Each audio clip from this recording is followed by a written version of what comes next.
बहुत समय पहले की बात है। एक सुंदर और शांत गांव था जिसका नाम सोनापुर था। गांव के चारों ओर हरे भरे खेत थे और पास ही एक घना जंगल फैला हुआ था। गांव के लोग मेहनती, ईमानदार और सरल स्वभाव के थे। उसी गांव की रखवाली करता था एक वफादार कुत्ता शेरू।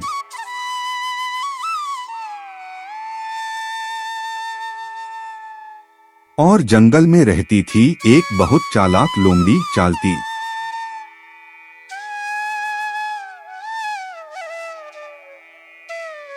शेरू बचपन से ही गांव में पला बढ़ा था। वह दिन रात गांव की रखवाली करता। कोई चोर या जंगली जानवर गांव के पास भी नहीं आ पाता था। बच्चे उससे खेलते, बूढ़े उसे आशीर्वाद देते। शेरू का एक ही उसूल था, ईमानदारी और वफादारी से बड़ा कोई बल नहीं। चालती जंगल की सबसे चालाक लोमड़ी थी। वह मेहनत से नहीं बल्कि दिमाग से पेट भरना जानती थी। कभी झूठ, कभी धोखा, कभी मीठी बातें, यही उसके हथियार थे। वह मानती थी दुनिया में वही जीतता है जो चालाक होता है। एक दिन चालती गांव के पास आई। उसकी नजर अनाज के गोदाम पर पड़ी।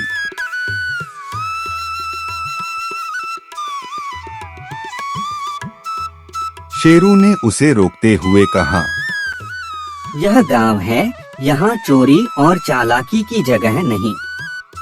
चालती हंसकर बोली, कुत्ते भाई, सिर्फ ईमानदारी से पेट नहीं भरता।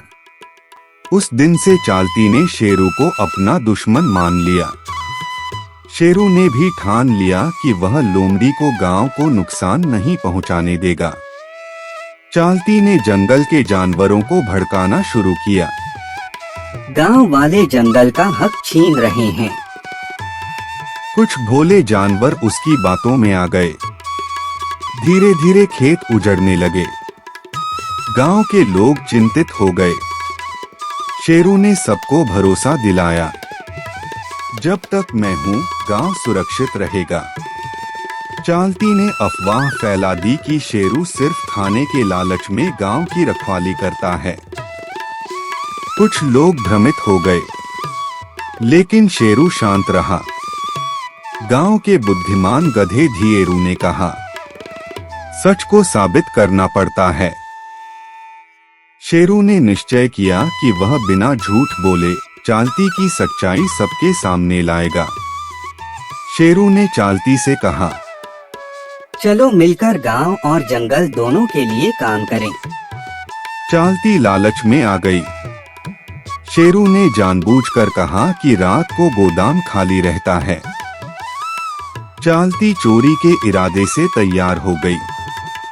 रात को जब चालती चोरी करने पहुंची, गांव वाले पहले से ही वहां मौजूद थे। चालती भागने लगी, लेकिन चारों ओर से घिर गई।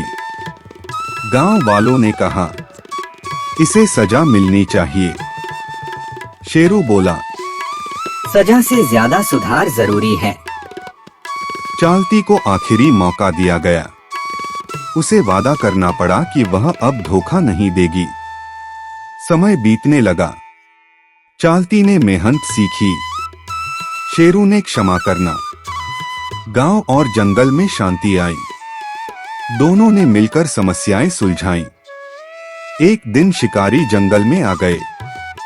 उनके पास जाल और हथियार थे। शेरू अकेला काफी नहीं था। उसने चालती से मदद मांगी। चालती ने अपनी बुद्धि का सही उपयोग किया। उसने शिकारियों को गलत रास्ते पर भेज दिया। शिकारी जंगल छोड़कर भाग गए। गांव वालों ने चालती का धन्यवाद किया। शेरू बोला, बुद्धि तब महान होती है जब वह भलाई के लिए हो। अब चालती को चालाक लोमड़ी नहीं, समझदार लोमड़ी कहा जाने लगा। गांव और जंगल दोनों खुशहाल हो गए। बूढ़ा गधा धिएरू बोला, ईमानदारी और बुद्धि जब साथ हो तो हर समस्या हल होती है। शेरू और चालती नदी किनारे बैठे सूरज को डूबते देख रहे थे। दोनों मुस्कुराए, क्योंकि उन्होंने जीवन की सच्ची राह चुन ली थी।